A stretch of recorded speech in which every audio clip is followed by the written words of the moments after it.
Assalamualaikum warahmatullahi wabarakatuh. Perkenalkan, nama aku adalah Fahri Kamal Abasyah dari 10S1.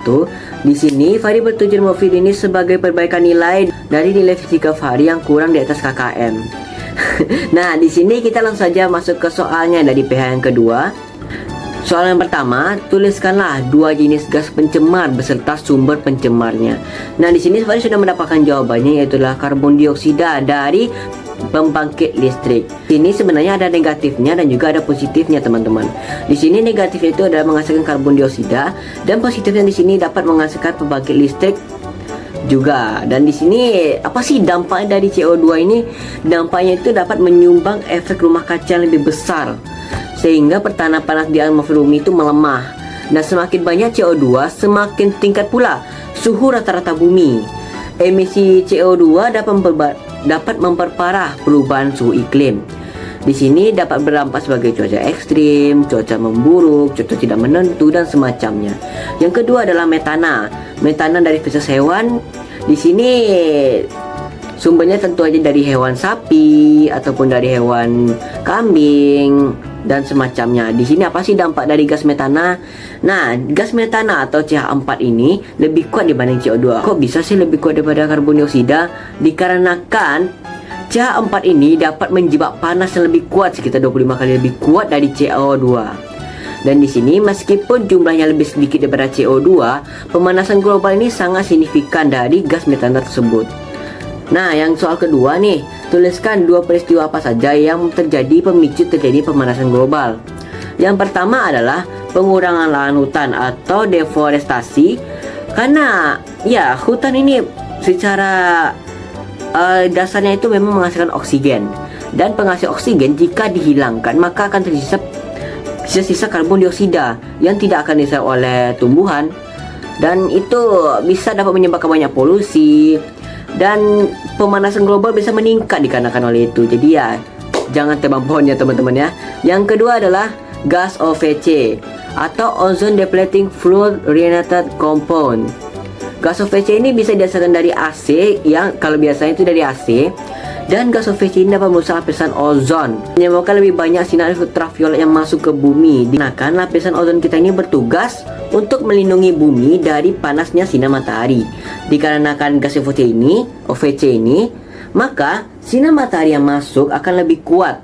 Karena lapisan ozon ini melemah ya, jadi sinar ultraviolet itu makin masuk sehingga menyebabkan terjadinya suhu peningkatan. Dan yang kedua, bersifat gas rumah kaca ini sangat kuat, mampu menjebak panas di atmosfer jauh lebih kuat daripada CO2 itu sendiri. Yang ketiga, tuliskanlah dua aktivitas akibat pembakaran yang menghasilkan unsur CO dan CO2 sehingga menyebabkan suhu bumi meningkat.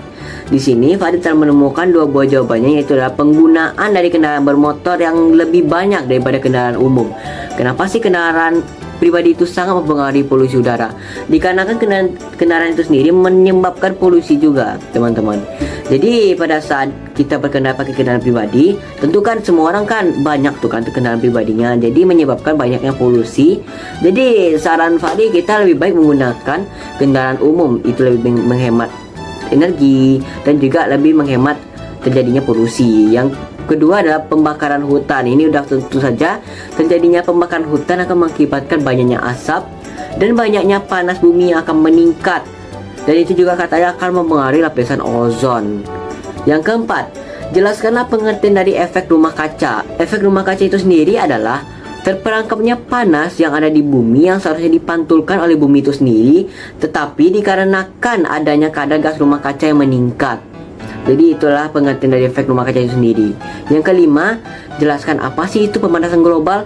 Pemanasan global adalah suatu proses meningkatnya suatu rata-rata di atmosfer seperti hidrosfer, litosfer, ataupun semacamnya yang ada di bumi.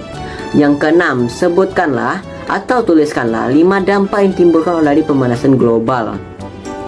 Dan di sini Fahri telah menuliskan 5 buah dampak tersebut. Yang pertama terjadinya mencarinya es di kutub-kutub bumi. Yang kedua, terjadinya perubahan iklim yang sangat ekstrim. Yang ketiga, meningkatnya permukaan air laut. Yang keempat, terganggunya ekosistem darat dan laut. Yang kelima, munculnya wabah penyakit. Ini yang paling rentan, yang kelima ini, karena muncul wabah penyakit sangat lebih memungkinkan Karena suhu bumi yang meningkat akan menyebabkan lebih banyak yang menderita demam, flu, batuk, dan semacamnya. Yang ketujuh, tuliskanlah 3 tindakan mitigasi yang dapat dilakukan untuk mengurangi dampak pemanasan global. Yang ketujuh ini, yang pertama adalah menghemat energi listrik. Yang kedua adalah melakukan reboisasi. Yang ketiga, berdalih menggunakan transportasi umum. Seperti yang Fadi bilang tadi, kita harus menghemat energi dan dapat menghemat polusi udara juga, sehingga tidak menyebabkan lapisan ozon yang makin menipis. Yang terakhir, mengurangi konsumsi sumber makanan hewani. Yang kedelapan, apa sih dampak pemanasan global terhadap flora dan fauna kita? Yang kedelapan ini, yang pertama itu bisa kemungkinan terjadinya kepunahan antara flora dan fauna. Yang kedua, berkurangnya tempat tinggal mereka, lingkungan mereka rusak, dan ini yang paling memungkinkan yaitu adalah terganggunya ekosistem makanan.